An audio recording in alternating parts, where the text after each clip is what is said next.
Hi friends.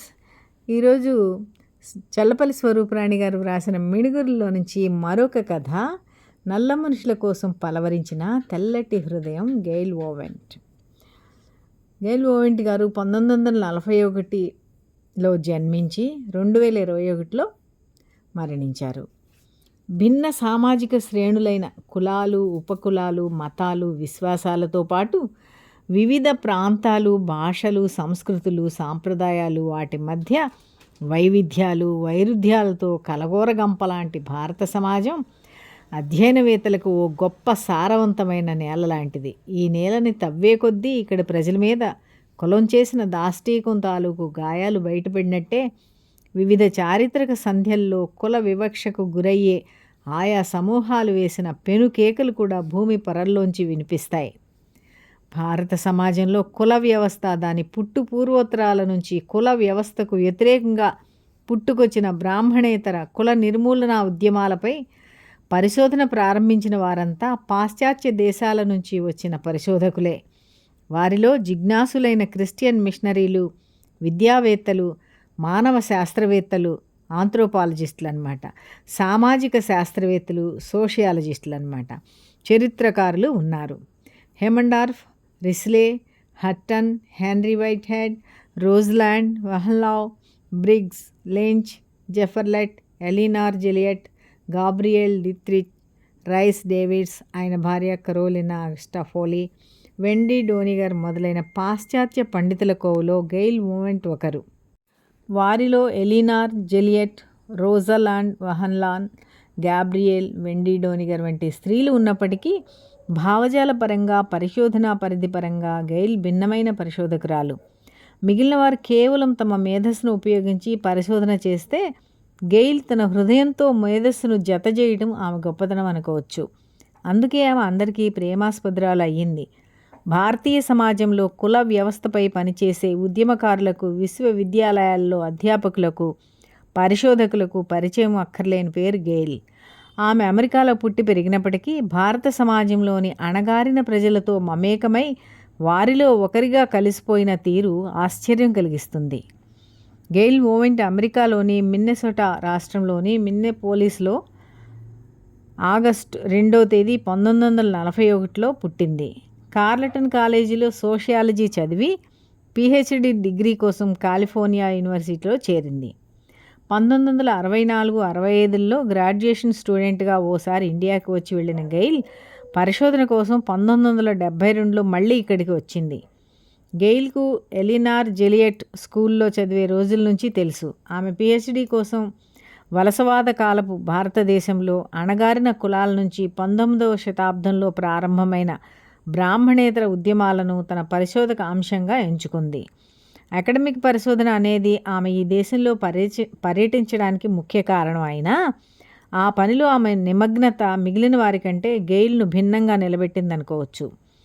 60వ దశకంలో ఆమె కంటే ముందు వచ్చిన చరిత్రకారిణి ఎలీనార్ జెలియట్ కూడా మహారాష్ట్రలో ఫూలే అంబేద్కర్ పనిచేసిన ప్రాంతాల్లో పర్యటించి వారి అనుయాయులను కలిసి వారి వద్ద నుంచి నేరుగా సమాచారం సేకరించడం గెయిల్కు కొంతమేరకు ఆదర్శంగా అనిపించినప్పటికీ ఫూలే అంబేద్కర్ ఉద్యమాలపై ఎలీనార్ జెలియట్ కంటే విస్తృతమైన అధ్యయనం చేసింది గెయిల్. గెయిల్ ఎక్కడా శాశ్వత ప్రాతిపదికన ఉద్యోగం చేయకపోవడం గమనార్హం. ఆమె సోషియాలజీ ప్రొఫెసర్గా పూణే యూనివర్సిటీలో కొన్నాళ్లు పనిచేశాక ఒరిస్సాలోని NISWASSలో అంబేద్కర్ చైర్ ప్రొఫెసర్గా, కోపెన్హెగన్లోని నార్డిక్ ఇన్స్టిట్యూట్ ఆఫ్ ఏషియన్ స్టడీస్లో ఆసియా దేశాలకు చెందిన గెస్ట్ ప్రొఫెసర్గా, చివరిగా ఢిల్లీలోని ఇందిరాగాంధీ జాతీయ సార్వత్రిక విశ్వవిద్యాలయంలో అంబేద్కర్ చైర్ ప్రొఫెసర్గా, నెహ్రూ మెమోరియల్ మ్యూజియంలో సీనియర్ ఫెలోగా పనిచేసింది.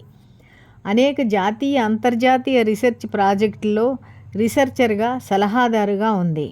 ఆమె కేవలం తన పిహెచ్డి కోసం సమాచారాన్ని సేకరించడం మాత్రమే కాక భారత సమాజంలో కులం నిర్వహించే పాత్రను అర్థం చేసుకుని అక్కడి అణగారిన ప్రజలకు అండగా నిలబడడం ఆమె ప్రత్యేకత.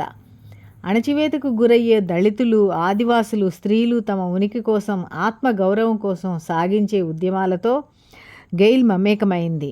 ఆమె మహారాష్ట్ర దళిత పాంథర్స్ ఉద్యమం నుంచి గత 4 దశాబ్దాల దళిత ఆదివాసీ స్త్రీ రైతాంగ పోరాటాలకు వెన్నుదన్నుగా నిలబడింది. BAMSEFకి తన సంఘీభావం తెలిపింది. బహుజన సమాజ్ పార్టీ వ్యవస్థాపకుడు కాన్షీరామ్ BAMSEF కాలం నుంచి గెయిల్తో ప్రత్యామ్నాయ రాజకీయాలపై చర్చించేవారు. ప్రజల కష్టసుఖాల్లో పాలుపంచుకునే క్రమంలో గెయిల్ ఓవెంట్ మహారాష్ట్రకు చెందిన మార్క్సిస్ట్ పూలేవాది అయిన డాక్టర్ భరత్ పటాంకర్ను 1974లో వివాహం చేసుకున్నాక ఇక్కడే ఉండిపోవాలనే నిర్ణయానికి వచ్చి 1983లో తాను పుట్టి పెరిగిన అమెరికా పౌరసత్వాన్ని వదులుకొని భారత పౌరసత్వాన్ని స్వీకరించింది. ప్రజా ఉద్యమాల పట్ల అంకితభావం ఉన్న పటాంకర్ను వివాహం చేసుకోవడం కూడా గెయిల్ ఓవెంట్కు ఉద్యమాల పరంగా గ్రామస్థాయిలో పనిచేయడానికి, పరిశోధన చేయడానికి దోహదం చేసింది. భారత సమాజంలో అణగారిన ప్రజల విముక్తి కోసం సమస్తం ధారపోసిన మహనీయులు మహాత్మా జ్యోతిరావు ఫూలే, డాక్టర్ బాబాసాహెబ్ అంబేద్కర్ల కృషి పట్ల ఆమెకుండే ప్రేమ బలమైన ఇరుసుగా పనిచేసి ఆమె జీవితాన్ని ఇతరుల కంటే భిన్నంగా నిర్వచించుకునేలా చేసిందనవచ్చు. సాధారణంగా కుల వ్యతిరేక భావజాలం కలిగిన మేధావులు, ఉద్యమకారులు వర్గపరమైన అంశాలకు ప్రాధాన్యతనివ్వరని, స్త్రీవాదులు ఎంతసేపటికి సమాజాన్ని స్త్రీ కోణం నుంచి తప్ప కుల వర్గపరమైన అంశాలను తరచుగా విస్మరిస్తారనే అభిప్రాయం ఉంది. అయితే గెయిల్ ఒక స్త్రీగా ఉండి భారతదేశం లాంటి ఒక సంక్లిష్ట సమాజంలో కులం, వర్గం, లింగ భేదాలు నిర్వహించే పాత్రలను తన రచనలో లోతుగా చర్చించారు. భారతదేశంలో కుల వివక్ష, కుల వ్యతిరేక, బ్రాహ్మణేతర ఉద్యమాలు, ఫూలే అంబేద్కర్ల జీవితం, వారు నడిపిన ఉద్యమాలపై బ్రాహ్మణీయ వైదిక మతానికి ప్రత్యామ్నాయంగా బౌద్ధం, ప్రాచీన కాలంలో బుద్ధుడి నుంచి బ్రాహ్మణీయ వైదిక మతానికి, కుల వ్యవస్థకు వ్యతిరేకంగా గొంతు విప్పిన బ్రాహ్మణేతర సంస్కర్తలు, తాత్వికులు, భక్త కవులు, ఉద్యమకారులు, దళిత శ్రామిక కులాల స్త్రీలు, ఆదివాసులు, చిన్న సన్నకారు రైతుల సమస్యలు, పర్యావరణం మొదలైన అంశాలపై సుమారు 32 పుస్తకాలను రాసి ప్రచురించారు. వాటిలో cultural revolt in colonial society, the non Brahmin movement in western India, we shall smash this prison, violence against women, new movements and new theories in India, reinventing revolution, new social movements and the socialist tradition in India, Dalits and Democratic Revolution, Dalit Visions, Buddhism in India, Challenging Brahmanism, Ambedkar, Towards an Enlightenment India, Seeking Begumpura, The Social Visions of Anti-Caste Intellectuals, Jyotirao Phule and the Ideology of Social Revolution in India, Building the Ambedkar Revolution, Understanding Caste from Buddha to Ambedkar and Beyond, The Songs of Tukoba, Translations with Bharat Patnakar. So మొదలైన గ్రంథాలు ముఖ్యమైనవి. ఆమె పుస్తకాల్లో కొన్ని మరాఠీ, హిందూ, తెలుగు భాషలోకి అనువదించబడ్డాయి. ఆమె భారతదేశంలో ప్రారంభమైన దళిత ఆత్మగౌరవ ఉద్యమాలపై, ముఖ్యంగా మహాత్మా జ్యోతిరావు ఫూలేపై రాసిన పుస్తకం ఆయనని సమగ్రంగా ప్రపంచానికి పరిచయం చేసిన మొదటి పుస్తకం అనుకోవచ్చు. అలాగే అంబేద్కర్ ఉద్యమాన్ని, జీవితాన్ని గెయిల్ తన పుస్తకంలో గొప్పగా ఆవిష్కరించడం కూడా ఆయనపై మొదటగా వచ్చిన పుస్తకంగా భావించవచ్చు. అప్పటికి ఎలినార్ జెలియట్ అంబేద్కర్ మీద కొంతవరకు పరిశోధన చేసి రాసినప్పటికీ ఆమె కృషికి కొన్ని పరిమితులున్నాయి. జెలియట్ అంబేద్కర్ను మహర్ల నాయకుడిగా, రాజ్యాంగ రచయితగా చిత్రిస్తే, గెయిల్ అంబేద్కర్లో భారతదేశానికి సంబంధించిన సమస్తమైన రుగ్మతలపై కత్తికట్టిన రాడికల్ని, విప్లవకారిని చూడడం విశేషం. బౌద్ధాన్ని బ్రాహ్మణవాదానికి, కులతత్వానికి సవాలు విసిరిన మతతత్వంగా విశ్లేషించింది. స్త్రీల పట్ల బుద్ధుడి సానుకూల దృక్పథాన్ని, సంఘ నిర్మాణంలో బుద్ధుడి విశాల సామాజిక విప్లవాచరణను, బుద్ధుడు బ్రాహ్మణీయ పండిత భాష అయిన సంస్కృతాన్ని కాదని ప్రజల భాష అయిన పాళీకి ప్రాముఖ్యతనివ్వడం, మొత్తంగా బౌద్ధంలో ఉండే ప్రజాస్వామిక దృష్టిని గెయిల్ తన పుస్తకంలో ఎత్తి చూపడమే కాక ప్రాచీన భారతదేశంలో పరిడవిల్లినది బౌద్ధ నాగరికతని సూత్రీకరించి మతతత్వ చరిత్రకారుల చెంప చెళ్ళుమనిపించింది. అప్పటి వరకు ప్రాచీన భారతాన్ని హిందూ యుగమని, మధ్యయుగ భారతాన్ని మహమ్మదీయ యుగమనే సూత్రీకరణలను రొమిల్లా థామస్ వంటి కొద్దిమంది మార్క్సిస్టు చరిత్రకారులు, తమ మెజారిటీ చరిత్రకారులు పెద్దగా వ్యతిరేకించకపోవడం చూస్తాం. కానీ గెయిల్ ఈ దేశం బౌద్ధ దేశం అని, ప్రాచీన భారతంలో పాలకులు ప్రజలు బౌద్ధులేనని తేల్చి చెప్పడం సాహసోపేతమైనది. గెయిల్ బ్రాహ్మణేతర ఉద్యమాలపై పరిశోధన చేసి పుస్తకాలు ప్రచురించడం ప్రారంభించినప్పటికీ ఇక్కడ ఫూలే అంబేద్కర్ సిద్ధాంతాలపై అటు సాంప్రదాయవాదుల్లోనే కాక ఇటు అభ్యుదయవాదులైన సోషలిస్టు మేధావర్గంలో కూడా సానుకూల వైఖరి లేకపోగా వ్యతిరేకతే ఎక్కువగా ఉండేది. ఆ విషయాన్ని ఆమె కూడా గమనించినట్టు ఒక సందర్భంలో చెప్పింది. అలాగే పీపుల్స్ వార్ పార్టీ అంబేద్కర్ను లిబరల్ బూర్జువాగా, అస్తిత్వ ఉద్యమాలను సంస్కరణవాద ఉద్యమాలుగా గుర్తించడం అనేది ఈనాటిది కాదు. ఈ దేశపు కమ్యూనిస్టు ఉద్యమ ప్రారంభ కాలం నుంచే ఆ పార్టీ జాతీయ నాయకుడైన డాంగే వంటి వారు అటువంటి అభిప్రాయాలను, సూత్రీకరణలను చేస్తూ వస్తున్నారని ఆమె అన్నారు. అయితే ఒక పాశ్చాత్య మేధావిగా ఆమెకుండే ప్రత్యేకత వల్ల గెయిల్కు ఇక్కడి సాంప్రదాయ అభ్యుదయ మేధావుల నుంచి విమర్శలు, మేధోపరమైన దాడులు తక్కువనే చెప్పాలి. మండల్ కమిషనర్ ఉద్యమ సందర్భంలో పై కులాల అభ్యుదయవాదుల్లాగే మీడియా కూడా ప్రేక్షక పాత్ర పోషిస్తున్నప్పుడు గెయిల్ మండల్ అనుకూల వ్యాసాలు రాసి బహుజన కులాల నుంచి వచ్చే మేధావులకు పరోక్షంగా ఒక భరోసాని ఇచ్చి వారిలో మరింత మంది తమ గొంతు పెగుల్చుకుని మాట్లాడడానికి, రాయడానికి ఆమె వెన్నుదన్నుగా నిలిచింది. అలాగే ఆమె అయోధ్య రథ యాత్రలపైన కుల దురహంకారులు, మతతత్వ మూకలు, దళితులు, మైనారిటీలు, స్త్రీలపైన చేసే అఘాయిత్యాలు, అత్యాచారాలపై వివిధ పత్రికల్లో విస్తృతంగా వ్యాసాలు, కాలమ్స్ రాసింది. ఆయా ఉద్యమ సంబంధమైన ప్రాంతాల్లో విస్తృతంగా పర్యటించి మేధావులను, ఉద్యమకారులను, గ్రామస్థాయి ఉద్యమ కార్యకర్తలను కలిపి చర్చించారు. ఉమ్మడి ఆంధ్రప్రదేశ్లో కేజీ సత్యమూర్తి వంటి ఉద్యమకారులతో ఆమె స్వయంగా కలిసి సంభాషించింది. కులపరమైన హింస, జాతి వివక్ష తాలూకు ఒకానొక రూపమని ఆమె భావన. పీడిత ప్రజల విముక్తి ఉద్యమాల్లో ఆమె నిమగ్నత, నిబద్ధత కనబరిచింది. గెయిల్ శరత్ జోషి నడిపిన రైతు ఉద్యమానికి సంఘీభావం తెలిపింది. ఆమె తన భర్త అయిన డాక్టర్ భరత్ పటాంకర్తో కలిసి శ్రామిక విముక్తి దళ్ అనే పేరున ఒక ఉద్యమ సంస్థని స్థాపించి దాని ద్వారా నిరుపేద శ్రామికుల, భూమి లేని పేద రైతుల కోసం పనిచేసింది.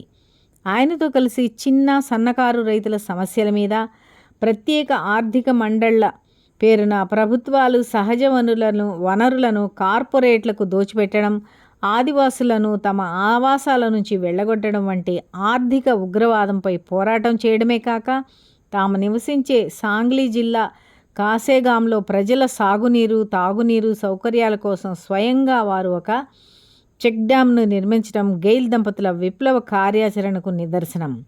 తన కాలపు ఇతర స్త్రీ మేధావులు, ఉద్యమకారుల వలె గెయిల్ ఎల్లప్పుడూ పబ్లిసిటీని కోరుకోలేదు. అయినప్పటికీ ఆమె వక్తగా హాజరయ్యే సభలకు జనం విపరీతంగా వచ్చి ఆమె మాటలు వినాలని ఆశపడడం గెయిల్కు ఉన్న ప్రజాకర్షణ, ఆమె మేధస్సు, వ్యక్తిత్వాల పట్ల ఉన్న అభిమానానికి గుర్తుగా భావించాలి. గెయిల్ ప్రజా ఉద్యమాల్లో, వీధి పోరాటాల్లో తాను ఒక సాధారణ కార్యకర్తను అనుకుని పనిచేస్తుంది.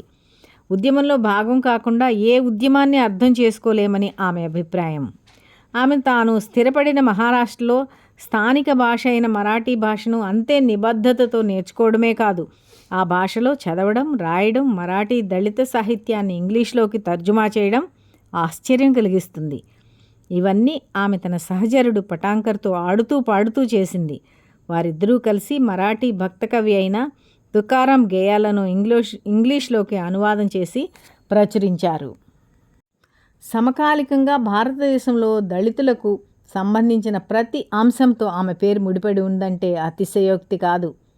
2001 జాత్యహంకారం, కుల వివక్షలపై దక్షిణాఫ్రికా దర్బన్లో జరిగిన అంతర్జాతీయ సదస్సుకు ఆమె ప్రతినిధిగా హాజరై జాతి సమస్యలకు, కుల సమస్యకు పొంతనలేదని భారత ప్రభుత్వం తరఫున వచ్చిన వ్యాఖ్యానాన్ని ఖండించింది. అలాగే అనారోగ్యంతో బాధపడుతూ ఉన్నప్పటికీ భోపాల్ డిక్లరేషన్కు కూడా ఆమె హాజరవ్వడమే విశేషం. ఐక్యరాజ్య సమితి అభివృద్ధి ప్రాజెక్టులను కూడా ఆమె సలహాదారుగా పనిచేసింది. కోయినా డ్యాం నిర్మాణంలో నిర్వాసితులైన ప్రజల హక్కుల కోసం పోరాడింది. అమెరికా వంటి దేశాల్లో నల్లజాతి వారి హక్కుల పరిరక్షణ కోసం వచ్చిన చట్టాల కంటే భారతదేశంలో దళితుల కోసం వచ్చిన చట్టాలు, వాటి అమలు తీరు అవకతవకలతో బలహీనంగా ఉన్నాయని ఆమె అభిప్రాయం. గెయిల్ కులం పైన నిర్భయంగా సూటిగా రాయడం మాట్లాడడం ప్రారంభించాకనే బహుజన కులాల నుంచి కంచ ఐలయ్య, గోపాల్ గురు, సుఖదేవ్ తోరట్ వంటి వారు అకాడమిక్ రంగంలో కుల వ్యతిరేక మేధావులుగా ఎదిగి వచ్చారు. తర్వాత ఆమె మేధోపరమైన వారసత్వాన్ని దేశవ్యాప్తంగా అనేక మంది అందుకొని చరిత్రకారులుగా, సామాజికవేత్తలుగా, ప్రజా మేధావులుగా ఆవిర్భవించారు. అందుకు ప్రత్యక్షంగా పరోక్షంగా గెయిల్ ఇచ్చిన ధైర్యం, అండదండలే కారణమని చెప్పొచ్చు. పాశ్చాత్య దేశాలకు చెందిన ఏ విధానమైనా గెయిల్ ఓవెంట్ ఒకవైపు ఉద్యమకారిణిగా, మరోవైపు విద్యావేత్తగా అకాడమిక్ రంగంలో క్రియాశీలకంగా పనిచేయడం వల్ల ఆమె రచనలను ప్రచురించడానికి పేరున్న ప్రచురణకర్తలు పోటీపడే పరిస్థితి ఉండేది. వారికి ఆమె పుస్తకాలు ఆర్థికంగా కూడా బోలెడన్ని లాభాలను ఆర్జించి పెట్టాయని చెప్పొచ్చు. ప్రపంచాన్ని పట్టిపీడించే జాతి, మతం, పేదరికం వంటి సమస్యల పట్ల లోతైన అవగాహన ఉండే గెయిల్ పరిచయాలు, మిత్రులు అన్ని స్థాయిల్లో ఉండడం ఆమె విశాల దృష్టికి, మనిషితనం పట్ల ఆమె ప్రేమకు నిదర్శనం అనుకోవచ్చు. ఆమె స్నేహితుల్లో మేధావులు, రచయితలు, ఉద్యమ నాయకులు, సాధారణ కార్యకర్తలు నగరాలు, పట్టణాల నుంచి గ్రామ స్థాయి వరకు ఉన్నారు. వచ్చి రాని చీరకట్లో గెయిల్ జనంతో కలిసి కలివిడిగా వీధి పోరాటాల్లో పాల్గొనే సందర్భాలు అబ్బురం అనిపిస్తాయి. వారితో మమేకం అవ్వడానికి ఆమెకు వారి దేశం, ప్రాంతం, భాష ఎప్పుడు అవరోధం కాకపోవడమే కారణం. ఆమెకు పీడితుల భాష, కన్నీటి రుచి తెలియడమే. గెయిల్ ఓవెంట్ అసలైన ఫూలే అంబేద్కర్ వాది. ఆమె ఫూలే అంబేద్కర్ల పోరాట చరిత్రలపై పుస్తకాలు రాసిపడేసి బోల్డ్ అంత ఖ్యాతి మూటగట్టుకుని ఆ మెత్తటి పరుపులాంటి కీర్తి మీద సుఖంగా సేద తీరలేదు. ఆమె కూడా వారిలాగే వారి పద్ధతుల్లోనే వివక్ష మీద పోరాడింది. ఫూలే అంబేద్కర్ లాగే వైదిక మతం గుట్టును తెలుసుకోవడానికి సంస్కృతం, పాళీ భాషలను నేర్చుకుంది. విస్తృతంగా పురాణ ఇతిహాసాలను చదివింది. బుద్ధుడిని తెలుసుకోవడానికి పాళీ త్రిపీఠకాలను చదివింది. బుద్ధుడి నుంచి చొఖమేళా వరకు ఉన్న బ్రాహ్మణేతర తత్వవేత్తలను సీరియస్గా అధ్యయనం చేసి వారిపై రాసింది. ఆమె ఆచరణశీలి అనడానికి మరొక ఉదాహరణ గెయిల్ ఓవెంట్ తన భర్త పటాంకర్తో బౌద్ధాన్ని స్వీకరించడం. గెయిల్ పటాంకర్ల ప్రేమ కూడా ఒక అబ్బురపరిచే అంశం. ఆమె కంటే ఆయన 8 ఏళ్ళు చిన్నవాడు. మెడిసిన్ పోస్ట్ గ్రాడ్యుయేషన్ చేస్తూ ఆమె కోసం తన చదువుకుని పక్కన పెట్టి గెయిల్తో పాటు ఉద్యమాలు, అధ్యయనాల్లో మునిగిపోయాడు. ఆయన మార్కిస్ట్, ఆమె వర్గకుల నిర్మూలనావాది అయినప్పటికీ వారి అనుబంధంలో ప్రజాస్వామ్యానిదే పైచేయి కావడం విశేషం. గెయిల్ కుటుంబ జీవనంలో కూడా ఎంతో ప్రజాస్వామికంగా, ఆదర్శప్రాయంగా బతికింది. ఆమె అత్తగారి ఉమ్మడి కుటుంబంలో ఇతర కుటుంబ సభ్యులతో కలిసి జీవిస్తూ కూడా ఎక్కడా తన మేధస్సు, శక్తియుక్తులకు 4 గోడల మధ్య అణగారిపోకుండా జాగ్రత్త వహించింది. తన అత్తగారంటే గెయిల్కు విపరీతమైన ప్రేమ. గెయిల్ దంపతులకు ప్రాచి అనే పాప, అల్లుడు తేజస్వి, మనుమరాలు నియా ఉన్నారు. ఆ పొద్దుపొడుపు కూతురు అమెరికాలో ఉండి అక్కడి ప్రజల సమస్యల మీద పోరాటాలు చేస్తుంది. గతంలో కూడా పాశ్చాత్య దేశాల నుంచి ఇక్కడికి వచ్చి పనిచేసిన వారు మనకు ఉన్నప్పటికీ వారిలో చాలామంది ఇక్కడి సమాజంలో కులం తాలూకు లొసుగులు, అంతరాల దొంతర్ల జోలికి పోలేదు. అనిబిసెంట్ వారు ఈ దేశపు ఆధిపత్య కులాల కొమ్ము కాసి ఇక్కడ నల్లదొరల దాష్టీకాన్ని పరోక్షంగా సమర్థించిపోయారు. అలాగే ఇక్కడ ఆధిపత్య కులాల స్త్రీలు అరుదుగా దళిత సమూహాలతో కలిసి పనిచేసినప్పటికీ తమకు అనాయాసంగా సామాజిక పెట్టుబడి నుంచి వచ్చిన హోదా, గౌరవ మర్యాదల్ని పక్కన పెట్టకుండానే పై సానుభూతి మాటలతో సరిపెట్టారు తప్ప గెయిల్ లాగా అణగారిన కులాలతో సహానుభూతి పొందినవారు అరుదుగా ఉంటారు. భారతదేశంలో 1970, 80, 90 దశకాల దళిత, ఆదివాసీ స్త్రీ అస్తిత్వ ఉద్యమాలకు నైతిక మద్దతు ఇచ్చి ఆలోచనాత్మకమైన తన రచనలతో ఎక్కువగా ప్రోత్సహించిన ఏకైక వ్యక్తి గెయిల్ ఓవెంట్. ఆమె లేని ఈ ఉద్యమ కాలాన్ని ఊహించలేమంటే అతిశయోక్తి కాదేమో. ప్రజా ఉద్యమాల్లో కాలికి బలపం కట్టుకుని ఖండాంతరాలు తిరిగిన యోధ గెయిల్. 2021 ఆగస్టు 25వ తేదీన తన గ్రామం మహారాష్ట్ర సాంగ్లీ జిల్లా కాసేంగాలో తన 81వ ఏట ఈ మట్టిలో కలిసిపోయారు. గెయిల్ సమాజం, ప్రకృతి తనకిచ్చిన ఆధిక్యతను స్వచ్ఛందంగా వదులుకొని దళితులలో దళితగా, ఆదివాసీల్లో ఆదివాసిగా, స్త్రీలలో అట్టడుగు స్త్రీగా బతికి ఈ దేశపు మట్టి మనుషుల్లో తన బంధుత్వాన్ని వెతుక్కున్న బహుజన బాంధవి ఆమె. ఆమె జీవిత ప్రస్థానం, ఉద్యమం, రచన, ఆచరణ ఎప్పటికీ స్ఫూర్తిదాయకమే. తన అమెరికాలోని తెల్లజాతి వ్యక్తిగా పుట్టినప్పటికీ ఆ దేశంలో నల్లజాతి ప్రజలపై తెల్లవాళ్ళు ప్రదర్శించే జాతి వివక్షపై పోరాటం మొదలుపెట్టిన గెయిల్ అదే పంధాను భారతదేశంలో కూడా కొనసాగించింది. ఆమె రాతలకు ఉద్యమ కార్యాచరణకు మధ్య ఎటువంటి వ్యత్యాసం లేదు. తాను నమ్మిన సమత కోసం ఖండాంతరాలు దాటి వచ్చింది. పిడికిలి బిగించిన నల్ల మనుషులను తన వారిగా భావించి ప్రేమించింది. వారి అడుగుల్లో తన అడుగు కలిపింది. వారి సమస్యల పరిష్కారం కోసం తాను చేయదగినది అంతా చేసింది. భారతీయుల కలల ప్రపంచమైన అభివృద్ధి చెందిన అమెరికాను వదిలిన 20 ఏళ్ల అందమైన తెల్లమ్మాయి గెయిల్ బోవెంట్ నల్ల మనుషుల మధ్య ఒక మారుమూల పల్లెలో స్థిరపడి అక్కడి నుంచి అసమానతలపై ప్రపంచానికి వినబడేలా బిగ్గరగా మాట్లాడడం అసాధారణం. దేశం కాని దేశంలో పీడితుల కోసం అహర్నిశలు తపించిన అరుదైన ప్రజామేధావి గెయిల్. పీడితుల విముక్తి కోసం కలలుగన్న స్వాప్నికురాలు. ఆమె భారతీయ దళితులకు ప్రాతస్మరణీయురాలు. విన్నారు కదండి, గెయిల్ గారు మన దేశానికి చేసిన సేవ నిజంగా ఎంతో స్ఫూర్తిదాయకమైనది. ఇలాంటి అద్భుతమైన చరిత్రకారులు మహిళలను మనకు పరిచయం చేసిన చల్లపల్లి స్వరూపరాణి గారికి మనం కృతజ్ఞులమై ఉందాం. ఈ వీడియో మీకు నచ్చితే లైక్ చేయండి, కామెంట్ చేయండి, సబ్స్క్రైబ్ చేయడం మర్చిపోకండి. మీ ఫ్రెండ్స్కి కూడా షేర్ చేయండి. మళ్ళీ ఇంకొక కథతో మీ ముందుకు వస్తాను. అంతవరకు సెలవు.